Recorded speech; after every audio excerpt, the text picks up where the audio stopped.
RFM vous informe, mesdames, messieurs, bonsoir, merci de nous recevoir, il est 22h. Dans la une, le procès de l'affaire des talibés de Ndiagne, verdict demain. Le procureur de Louga avait requis 2 ans de prison, dont 2 mois ferme contre le maître coranique Cheikhouna Gueye et ses co-accusés. Le dernier mot revient au juge et ce sera ce mercredi. Le maire de Guet-Ardo appelle déjà au calme et à la paix. C'est pour éviter les dérives survenues lors du procès. Le combat pour le retrait des enfants de la rue se poursuit. Les pays de la CEDEAO ont été impliqués. L'idée est de mettre en place une stratégie transnationale pour protéger davantage les enfants en mobilité. Le Sénégal veut retirer tous les enfants de la rue à l'horizon 2022. Guy Marius Sagna et compagnie retournent devant le procureur demain mercredi. Ils ont fait l'objet d'un deuxième retour de parquet. Leur dossier est désormais sur la table du doyen des juges. Le Front de résistance nationale parle d'un recul démocratique et exige leur libération. Les travailleurs de la SDE qui maintiennent leur mot d'ordre, une assemblée générale est prévue demain, dernier jour des 72 heures de grève.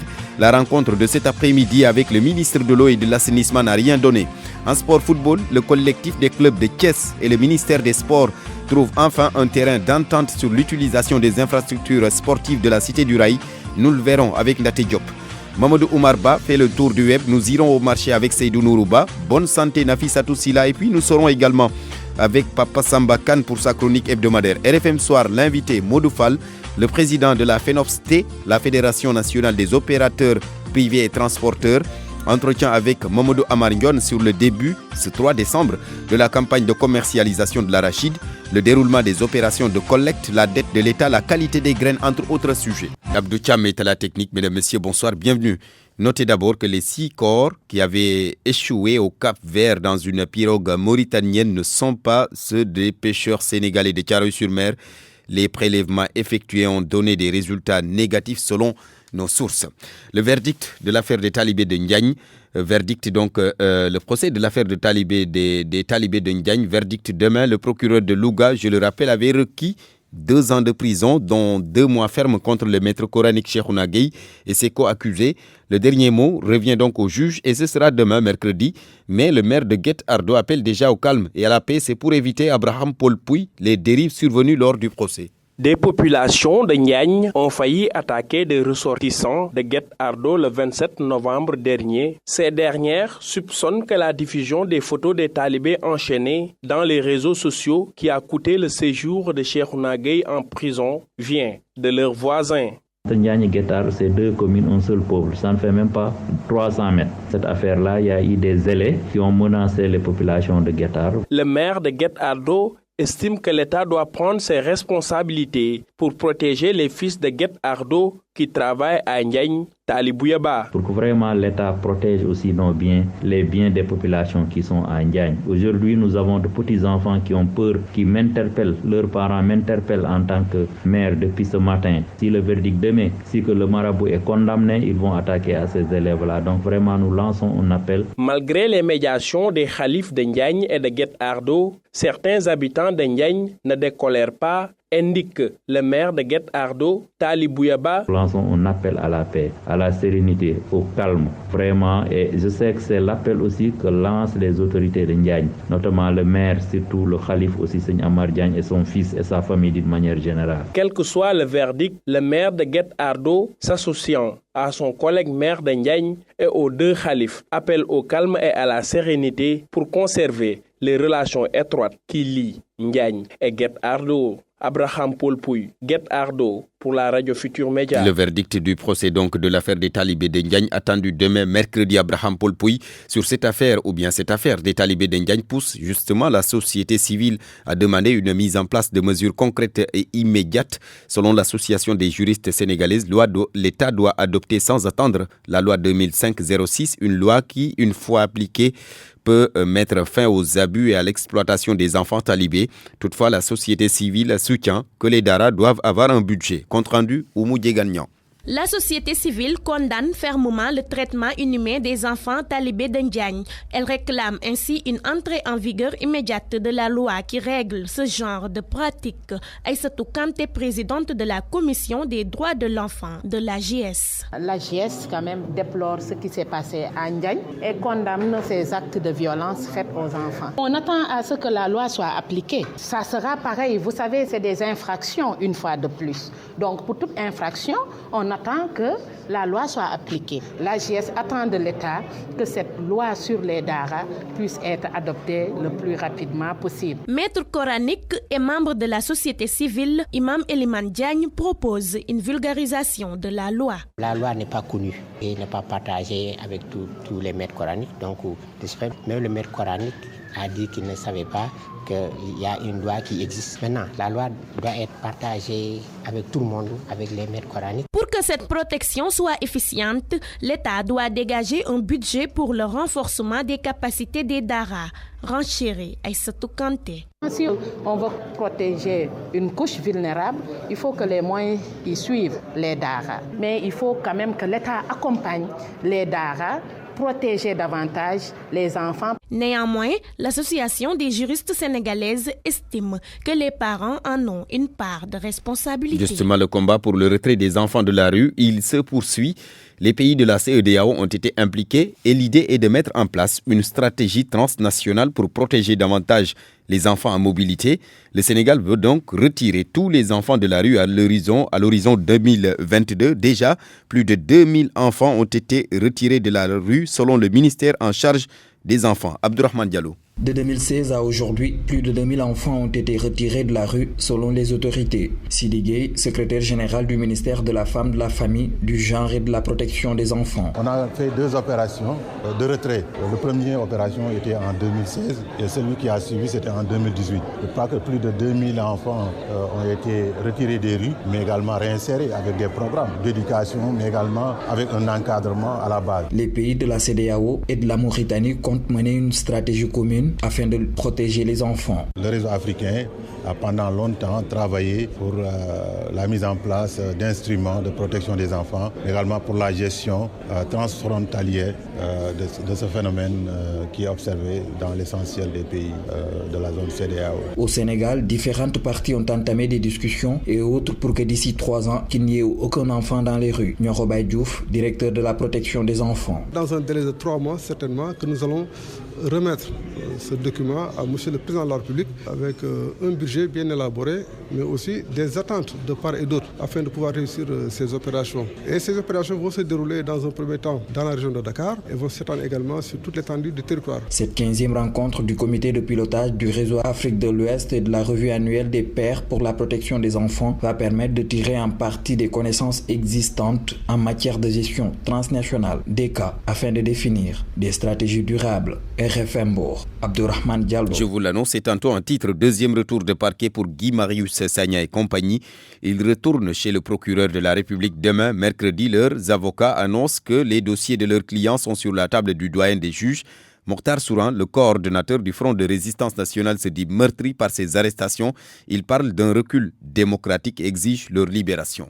C'est inacceptable ce qui est en train de se passer. Nous étions venus donc apporter notre soutien et notre solidarité à tous ceux qui ont été arrêtés. Nous condamnons fermement ces arrestations. Nous considérons que le droit à la marche est un droit constitutionnel. Et depuis quelques années, nous constatons que ce droit-là est bafoué. Nous exigeons la libération immédiate de tous ceux qui ont été arrêtés. Nous condamnons fermement et vigoureusement les arrestations en cours. Et nous exigeons leur libération. Ils pouvaient nuire à rien du tout. Vous pensez que les motifs pour lesquels ils sont poursuivis ne tiennent pas? Je pense que si on avait laissé les manifestants devant le palais, qu'est-ce qu'ils auraient fait? Ils auraient crié, ils auraient scandé, mais ça change quoi? Je pense qu'il faut qu'on ait ce réflexe-là. Ce pays-là, la démocratie, ça a été le fruit de longues luttes sur des générations. Par conséquent, il ne faut pas qu'on retourne en arrière. On est en train de retourner en arrière du point de vue de liberté. D'accord, justement, ils ont entamé une grève de la faim. Nous lançons un appel aux grévistes, à ceux qui sont arrêtés. Nous pensons que au contraire, ils doivent manger pour résister, pour faire face. Face à l'ennemi, on ne s'affaiblit pas. Ça a été toujours ma conception et nous allons prendre contact avec eux pour leur demander de cesser immédiatement cette grève de la faim parce que nous avons besoin d'eux pour les luttes futures. Mokhtar Souran, le coordonnateur du Front de résistance nationale, en plus bref, après la mort de Fallouka lors de sa détention à la maison d'arrêt et de correction de Diourbel, c'était le 29 avril dernier, le procureur de la République a requis 2 ans de prison, dont 8 mois fermes pour les 3 policiers et un agent de sécurité de proximité. La demande de liberté provisoire introduite par leurs avocats a été rejetée par le juge du tribunal de grande instance de Diourbel. La mise en délibéré donc est fixée au 7 janvier prochain, il est 22h09. Barthélémy Ngom. Les travailleurs de la SDE ne transigent pas. 15% dans le capital de Suez ou Riant. Leur rencontre avec le ministre de l'eau et de l'assainissement de cet après-midi n'a rien donné. Du coup, le mot d'ordre donc se poursuit. Mot d'ordre qui s'achève demain, justement, et ce sera un mot d'ordre qui va s'achever avec une assemblée générale prévue demain à 9h. Eliman Diouf, le secrétaire général de l'intersyndicale des travailleurs de la SDE, au téléphone avec Naté Diop. Le mandat que nous avons reçu des travailleurs, c'était de ne pas accepter de revenir sur la proposition initiale, qui était pour nous de 15%. Le ministère a insisté sur les 10% et même sur les 10%, ils veulent faire une répartition entre les travailleurs de la SONES, de l'ONAS et la SDE. C'est que vraiment la base a totalement rejeté. Aujourd'hui, malgré les 2 heures de réunion que nous avons tenues avec le ministre, il semble vouloir évoluer par rapport aux 6%, mais nous, comme on a reçu un mandat de ne pas négocier en dessous de ces plafonds proposés, donc nous avons retenu en tout cas de retourner à la base. Ce mercredi à 9h au centre des métiers de l'eau. Donc vous ne lâchez pas prise, le combat se poursuit. Non, pour le moment on ne transige pas. Parce que vous savez, nous avons un mandat des travailleurs et chaque fois que nous allons en réunion, nous évaluons en tenant compte de ce que la base nous a dit. Nous allons évaluer et nous verrons qu'est-ce qu'il faut faire par la suite. Mais en attendant, le mot d'ordre de 112 heures se termine aussi demain, nous allons l'évaluer. Eliman Diouf, le secrétaire général de l'intersyndicale des travailleurs de la SDE.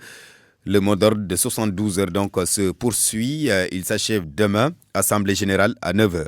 Campagne de commercialisation de l'arachide. Les opérations de collecte ont officiellement démarré ce 3 décembre. 210 francs CFA, c'est le prix du kilogramme aux producteurs à l'Assemblée nationale. Ce mardi, pour défendre son projet de loi, le ministre de l'Agriculture et de l'Équipement rural a déclaré que l'État a pris toutes les dispositions pour que la campagne se déroule sans souci.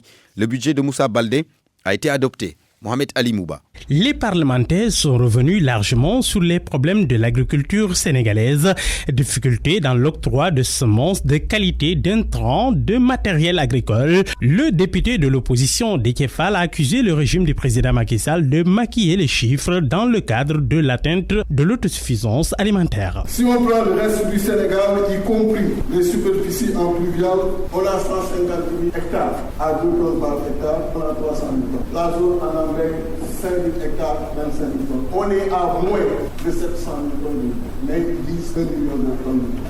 Pour tout simplement vous dire que ce sont des chiffres faux. L'autre chiffre faux concerne l'arachide, c'est la même chose. Le député de la majorité, Seydou Diouf, plaide pour une réorientation de la subvention que l'État accorde à la culture de l'arachide. Aujourd'hui, on ne peut pas subventionner des semences pour des agriculteurs qui, lorsque on arrive à un niveau de production et d'écoulement de la production, fait fi des producteurs qui font fi des besoins de l'État à faire. Il faut aussi qu'on sache ce qu'on veut. Dans sa réponse, le ministre de l'Agriculture et de l'Équipement rural, Moussa Baldé, a tenu à rassurer tout le monde. La campagne de commercialisation de l'arachide qui démarre aujourd'hui devrait se passer normalement avec des producteurs contents, un capital semencier préservé. L'agrément que nous avons avec la Chine, il demande un certain nombre de dispositions. J'ai signé des circulaires avec ma collègue du commerce pour pouvoir réglementer tout ça pour que tous les acteurs s'y retrouvent. Le projet de budget du ministère de l'Agriculture et de l'Équipement rural a été arrêté cette année à plus de 152 milliards de francs CFA, une baisse qui s'explique par l'arrivée à terme de plusieurs projets à forte incidence financière, a dit le ministre du Budget. Mohamed Ali Mouba, le ministre de l'Agriculture, donc, qui était devant les députés, il a évoqué bien sûr la campagne de commercialisation de l'arachide avec les opérations de collecte qui ont officiellement démarré ce 3 décembre.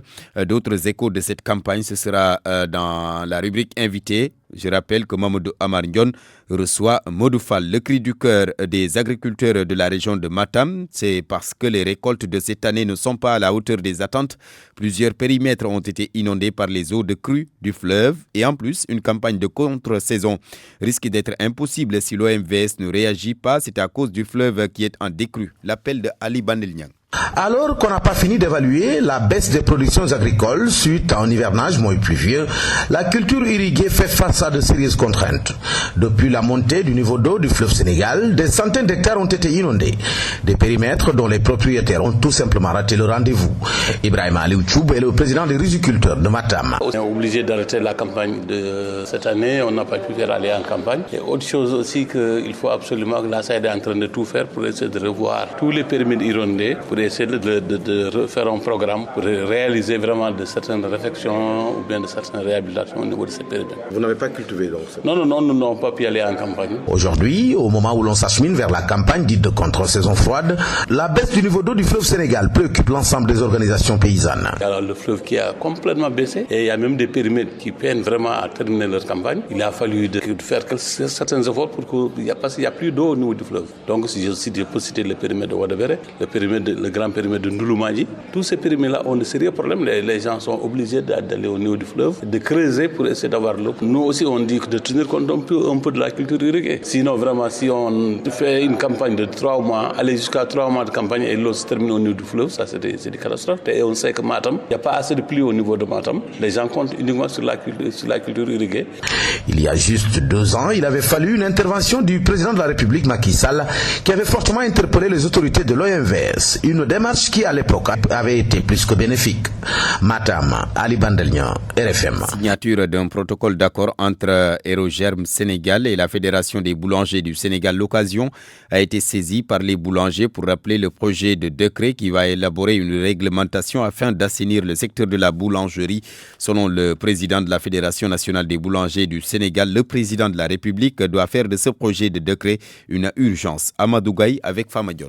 Ce projet de décret va résoudre définitivement le problème de la boulangerie sénégalaise. Et c'est pourquoi nous avons interpellé le ministre pour dire le projet de décret doit être en fast track. Il ne sert à rien de signer une convention avec Aérogerm si ce projet de décret n'est pas signé. Nous sommes fatigués. Et d'ailleurs, il y a la hausse du prix de l'électricité. Et si ce décret ne sort pas et la hausse augmente, les boulangers vont être dans un coma profond. Et c'est pourquoi nous demandons au ministre de la signature rapide de ce décret. Et que ce qu'a compris peut-être le président de la République qui a donné des instructions pour que l'ADER et le bureau de mise à niveau appuient les boulangers.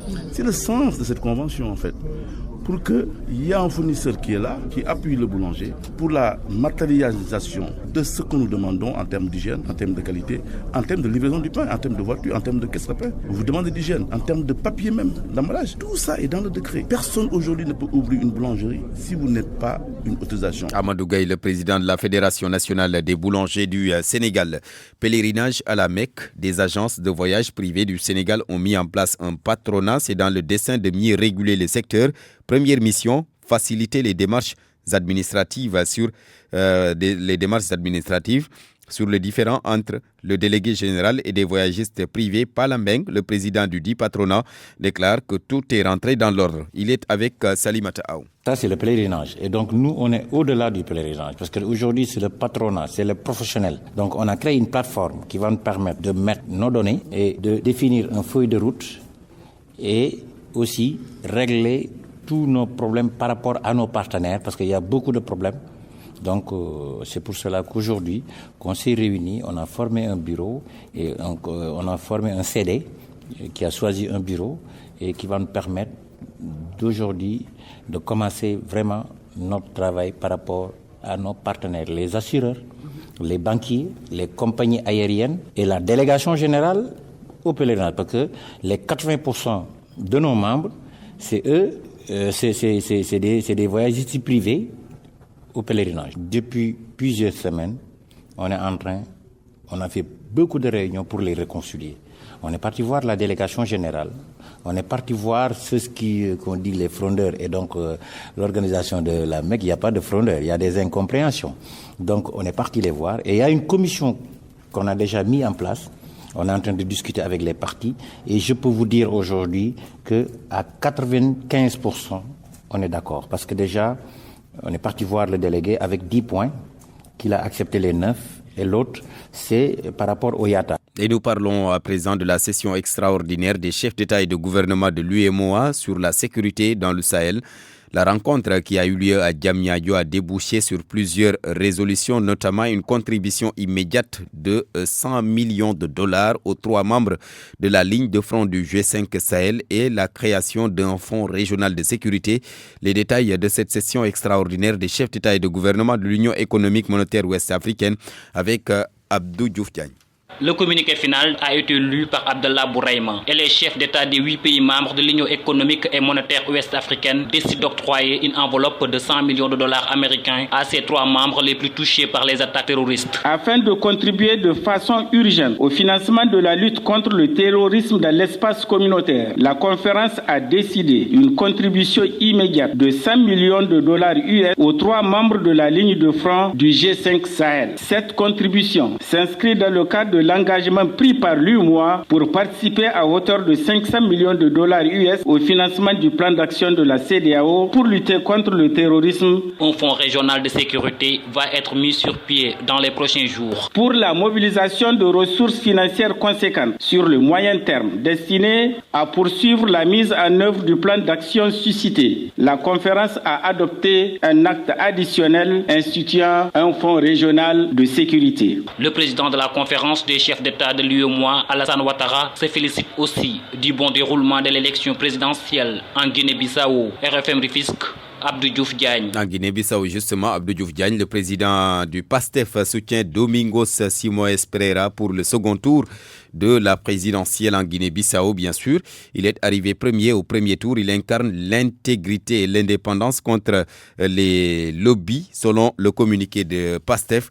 Ils se sont rencontrés ici même à Dakar. Ndate Diop dans ce studio, bonsoir.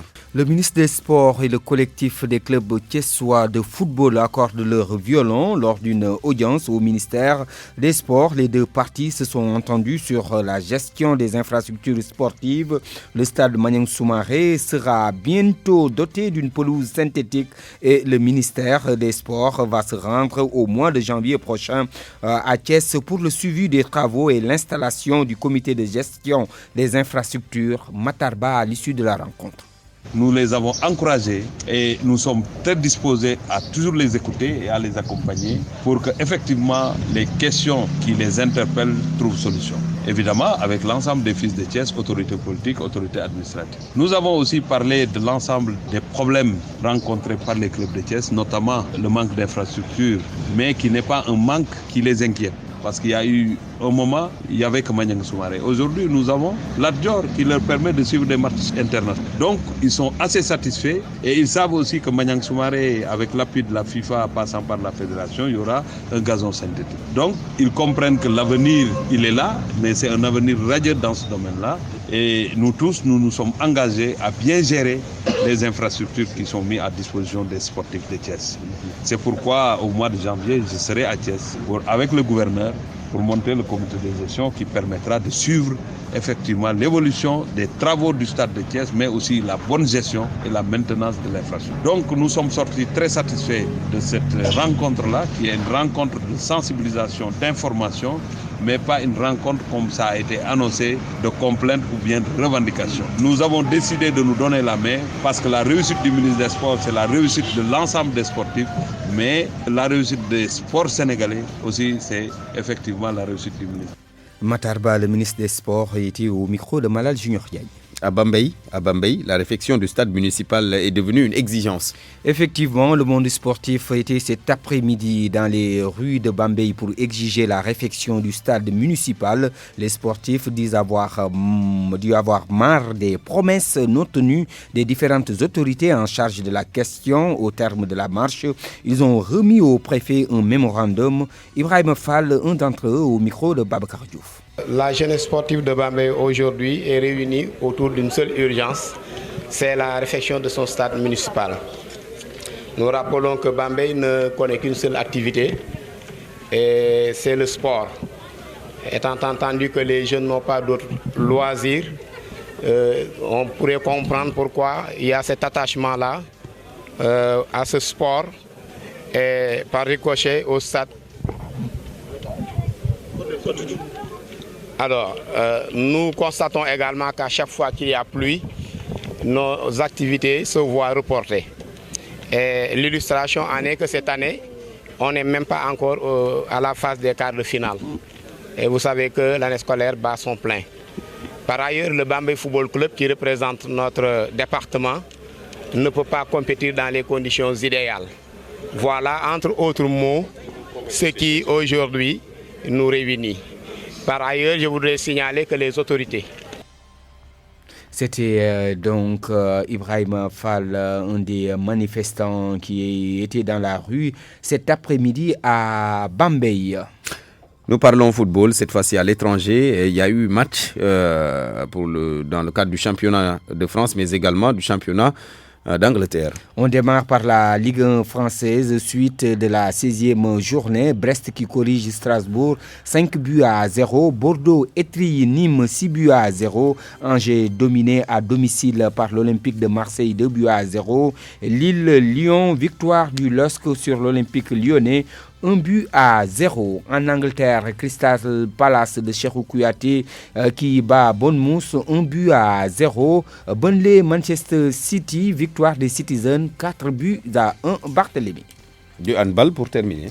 Coupe du monde de handball féminin, le sélectionneur national salue les performances de ses joueuses malgré les 3 défaites consécutives concédées depuis le début de la compétition. Frédéric Boujean, que je vous propose d'écouter. On est vraiment très très content de la prestation de l'équipe et de la première mi-temps. Voilà, on sait que plus les matchs avancent, plus la compétition avance. Pour nous, c'est difficile au niveau énergétique parce qu'il y a des joueuses qui découvrent ce niveau de compétition et on sait que physiquement, on doit faire beaucoup de progrès. Et c'est des choses qu'on a déjà abordées avec les joueuses.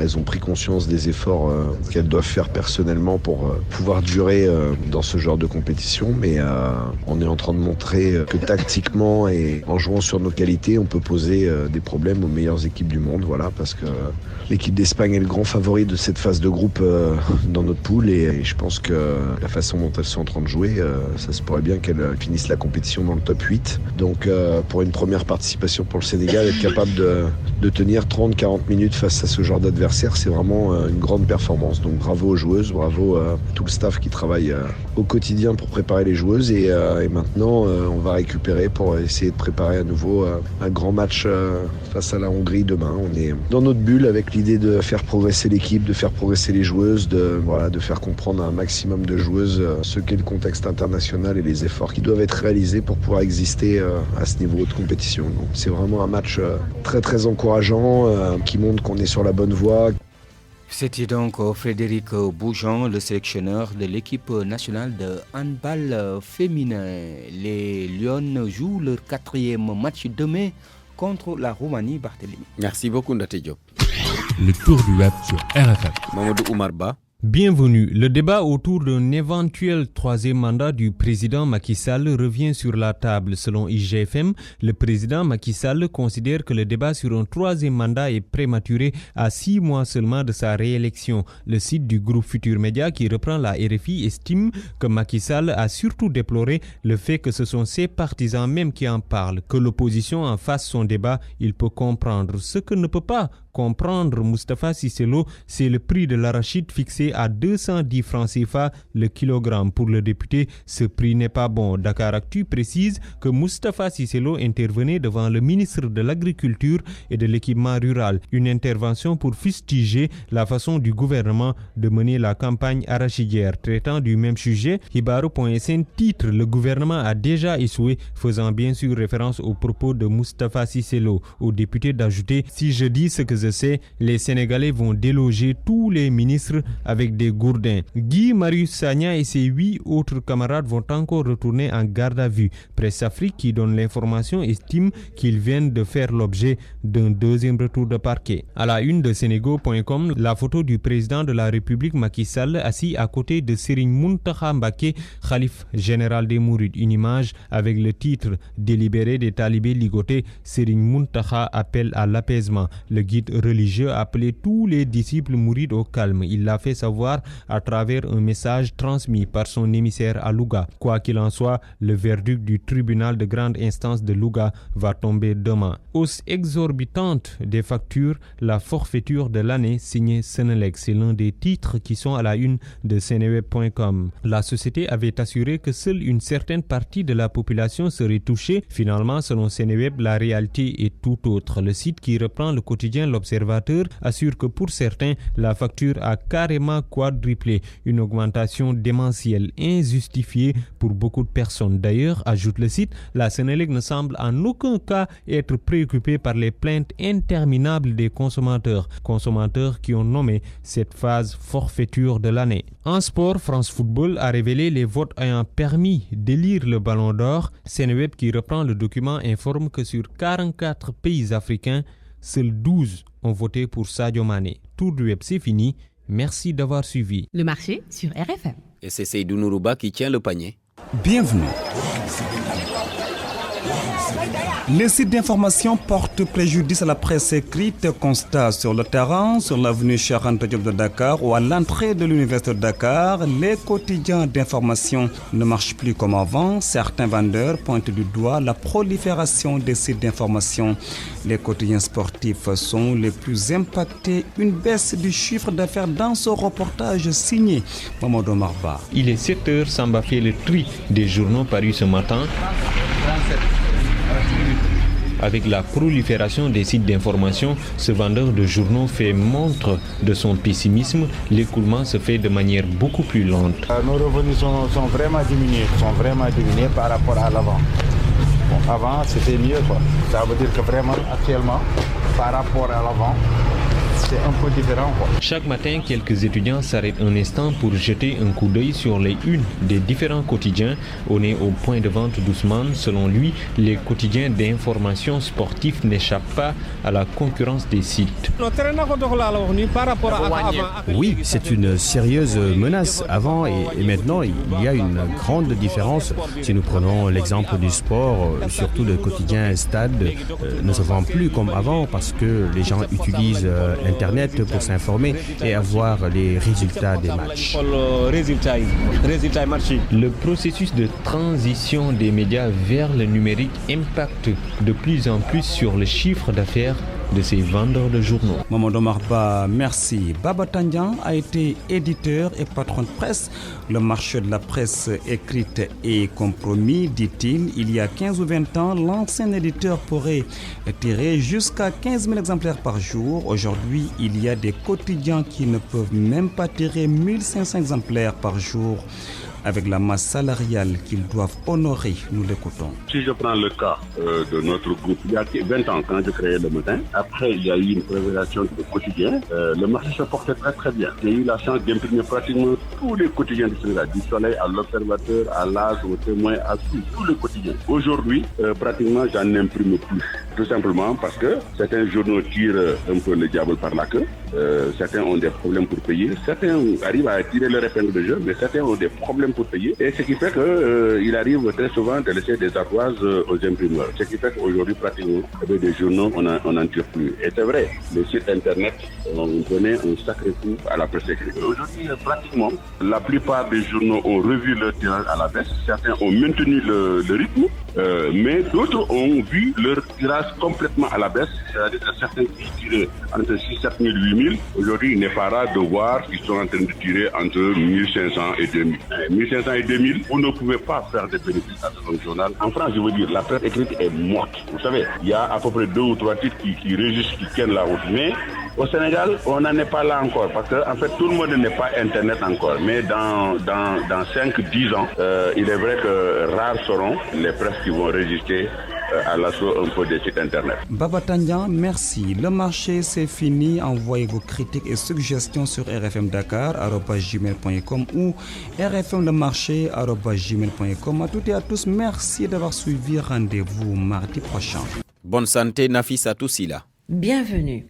Pendant la période de froid, nombreux sont ceux qui affluent chez les médecins pour quelques douleurs rhumatismales. Et cela s'explique bien dans beaucoup de cas, selon Chersek, physiothérapeute. C'est lié au fait que les articulations, quand il fait chaud, C'est-à-dire qu'il y a une vasodilatation, c'est la dilatation des vaisseaux. Quand les vaisseaux sont dilatés, la circulation sanguine, elle est rapide, elle est bonne. Ça favorise une bonne alimentation au niveau des cellules. Et c'est ça qui favorise cette situation. En même temps aussi, une bonne sécrétion de liquide synovial qui est pratiquement un élément amortisseur au niveau de ces articulations. Mais quand il y a le froid, c'est comme n'importe quel produit que vous gardez, que ce soit des produits liquides. Quand il y a le froid, ils ont tendance à, en tout cas, se concentrer, se geler. Et c'est ça qui est à l'origine parfois de la difficulté que nous avons. Notre physiothérapeute donne quelques conseils pour éviter des gènes occasionnant des douleurs souvent insupportables. L'élément fondamental, il faut être dans un environnement réchauffé. C'est-à-dire si c'est dans la chambre, il faut le faire, et éviter des situations où la personne est dans un cadre qui peut entraîner une vasoconstriction. La vasoconstriction, c'est la différence, c'est le contraire de la vasodilatation. Donc veillez à ce que les chambres dans lesquelles tous les sujets âgés sont soient des chambres réchauffées. Ça, c'est un élément. Des mesures hygiéno-diététiques sont aussi indispensables, de même que le sport. L'autre élément aussi, c'est manger bien, peut-être beaucoup de calories, parce qu'en période de froid, on a besoin de manger beaucoup de calories, ne serait-ce que pour se réchauffer. Mais aussi, éviter aussi des surcharges pondérales, parce que quand vous avez du poids, la pression va augmenter sur les surfaces articulaires, notamment sur la hanche et sur le genou. Et c'est là où les maladies arthritiques font beaucoup plus de ravages. En même temps, en dehors de l'alimentation aussi, faire ce qu'on appelle du sport. C'est extrêmement important. Ça permet aussi aux articulations de pouvoir mouvoir. Si c'est des cas d'arthrose aussi, on peut le sport, mais ça dépendra du type du sport, qui ne soit pas mécanique, peut permettre une bonne sécrétion du liquide synovial. C'est tout pour Bonne Santé et rendez-vous demain pour un autre numéro. Question Mamadou Amarnion, réponse Modou Fall, le président de la FENOPST, la Fédération nationale des opérateurs privés et transporteurs entretien. Merci beaucoup Barthélémy. Je reprends. Merci beaucoup Barthélémy Ngom. Vous l'avez dit, effectivement, notre invité est Modou Fall. Bonsoir. Bonsoir. Vous êtes le président de la FNOPST, la Fédération nationale des opérateurs privés stockeurs et transporteurs. La campagne de commercialisation de l'arachide a commencé aujourd'hui, 3 décembre. Vous la voyez comment? Oui, merci beaucoup. Grâce à Dieu, on a commencé la campagne aujourd'hui. Il y a certains points de collecte qui ont ouvert, mais il y a d'autres qui n'ont pas encore ouvert. Parce que comme vous le savez, le premier jour, c'est pas tout le monde qui ont la possibilité d'ouvrir tous les points de collecte. Mais on a vraiment démarré la campagne. Mais on peut dire que c'est timide. Mais je crois que dans une semaine, on pourra évaluer la cadence. Est-ce que c'est bon ou c'est pas bon? Est-ce que présentement, vous avez une idée du nombre de points de collecte qui sont opérationnels? Bon, je ne peux pas vous dire que c'est 10 ou 12 ou 13, mais ce que je vous confirmer que dans le département que je suis, j'ai noté plus de 10 points de collecte, plus de 15 points de collecte qui ont démarré leur campagne, qui ont leur premier financement et commencent à acheter. Mais comme je vous le disais tantôt, c'est un peu timide par les rotations des producteurs, c'est un peu timide, quoi. Et concernant les producteurs, est-ce qu'ils sont présents au niveau des points de collecte? Ils sont présents, mais timidement. Il n'y a pas encore tout le monde qui vient. Mais comme je vous disais tout à l'heure, que dans une semaine, on pourra évaluer est-ce que la cadence est acceptable ou non. Je rappelle que notre invité est Modou Fall, le président de la FNOPST, la Fédération nationale des opérateurs privés, stockeurs et transporteurs. Certains agriculteurs estiment que les 210 francs CFA sont insuffisants. C'est le prix au kilogramme fixé par le CNIA. Ils préfèrent vendre leur production à un meilleur prix dans les marchés parallèles. Est-ce que vous n'êtes pas impacté négativement? Non, pas négativement. Bon, ce que je souhaite, ça me dérange pas qu'on achète plus de 300 francs. Mais ce que je déplore, c'est que on laisse les étrangers débuter leur campagne avant nous. Ça, c'est pas normal. si l'État dit que c'est le 3 décembre qu'on débutera la campagne, il faut que tout le monde s'aligne. Mais on laisse les étrangers débuter un mois avant les opérateurs, donc ça pourra impacter sur la collecte et sur les semences. Comme vous le savez, les étrangers achètent les meilleures graines. Si les meilleures graines partent à l'étranger, à l'export, vraiment, il y a menace sur notre semence. Et ce n'est pas bon pour notre production, sur la production. Ce n'est pas bon pour les producteurs. Donc, je veux que l'État réorganise la filière et les acheteurs départ au même pied d'égalité. Et puis, on assure notre semence. Si le semence va à l'export, ce sera vraiment catastrophique pour le pays. Est-ce qu'il y a d'autres conditions pour améliorer le déroulement des opérations? Oui, il y a beaucoup de paramètres que l'État peut activer pour que la situation change, pour que tout le monde achète, même les étrangers achètent, mais les nationaux aussi achètent, parce que il y a notre tissu industriel qui doit avoir des graines pour rouler leur machine. Si les huiliers ne réceptionnent pas de l'arachide, ce n'est pas bon pour le pays. Donc il faut que l'État réorganise la filière. Je rappelle que notre invité est Modou Fall, le président de la FNOPST, la Fédération nationale des opérateurs privés, stockeurs et transporteurs. Nous parlons de la campagne de commercialisation de l'arachide, bien sûr. Le gouvernement est en passe de supprimer les subventions dans le domaine agricole. Quelle est votre position sur cet aspect? Bon, c'est un domaine du gouvernement. Je ne peux pas dire beaucoup de choses, mais ce que je sais, que l'État est toujours à côté du producteur. S'il supprime certaines subventions, je sais qu'il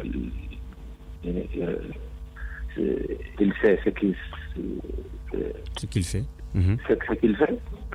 Mais apparemment, ce que je sais, que il y a les subventions qui doivent aller aux usines, les protocoles État huiliers que l'État supprime. Mais les semences, l'État ne le supprime pas. L'État ne supprime pas la subvention sur les semences, mais la subvention sur la collecte. Les collectes qui vont aux huiliers. Ça, c'est un domaine de l'État. Je crois que l'État a bien réfléchi. C'est ça. Est-ce que l'État a rempli ses obligations vis-à-vis des opérateurs privés concernant une dette possible? Est-ce qu'il y a une dette présentement de l'État? Oui, il y a une dette, mais comme tous les années, l'État, c'est notre partenaire privilégié. Chaque année, on nous doit de l'argent, mais il va finir de nous payer. Cette année-ci, la dette en cours, l'État n'est pas encore payé. C'est les semences et intrants agricoles, l'État n'est pas encore payé. Mais si l'État paye, ce sera une très bonne chose pour les opérateurs, parce que les opérateurs, ils sont tous endettés sur leur banque. Donc si l'État paye, ça suffira pour solder leur crédit et avoir un nouveau crédit pour aller en campagne, pour plus d'efficacité. Ce sera une très bonne chose. Donc, on évite l'État de payer cette dette dans le meilleur délai. Cette dette s'élève à combien? Bon, je ne peux pas vous dire c'est 10 ou 20 ou 30. Ce que je sais, il y a des années, on allait jusqu'à 30 milliards, il y a des années, 20 et quelques milliards. Je ne sais pas cette année-ci, c'est combien. Mais je sais que c'est la date, c'est le crédit en cours qui n'est pas encore Notre invité, je le rappelle, c'est Modou Fall, le président de la FNOPST. Nous parlons d'un huilier, particulièrement la Sonacos d'abord. La Sonacos qui a reçu une subvention de la part de l'État du Sénégal à travers les institutions financières. 30 milliards pour la campagne de commercialisation de l'arachide cette année. Comment voyez-vous cela en tant qu'acteur du secteur? Oui, c'est une excellente idée que la Sonacos avant de démarrer, elle a anticipé à avoir un financement de 30 milliards. Ça lui permet de payer les déchargements après le déchargement tout de suite, parce que comme vous le savez, l'année dernière, l'usine paye au bout de 1 mois, 2 mois. C'était une difficulté, mais si l'usine peut payer au bout de 48 heures cette année, ce sera une excellente idée. De plus, le directeur nous a confirmé qu'il a ouvert 3 nouveaux centres de réception pour que la réception soit rapide. Aussi, c'est une excellente initiative du directeur général. Oui, Mauritanie Fada. Donc, je crois que si tout cela ça met en place, donc on pourra avoir un très bon campagne. Et les autres huiliers, est-ce que vous avez pris contact avec eux? Les autres huiliers, ils ont dit qu'ils ne peuvent pas aller en campagne si l'État ne met pas la subvention en place. Je sais que l'État a dit qu'il ne met pas la subvention, donc on peut dire que les huiliers privés ne vont pas à la campagne, mais je veux de continuer de discuter avec eux pour qu'ils viennent dans le meilleur sentiment. Est-ce que la qualité des graines cette année est appréciable? Oui, il y a beaucoup de graines. Il y a de bonnes graines, il y a des graines de bonne qualité, il y a des graines de mauvaise qualité.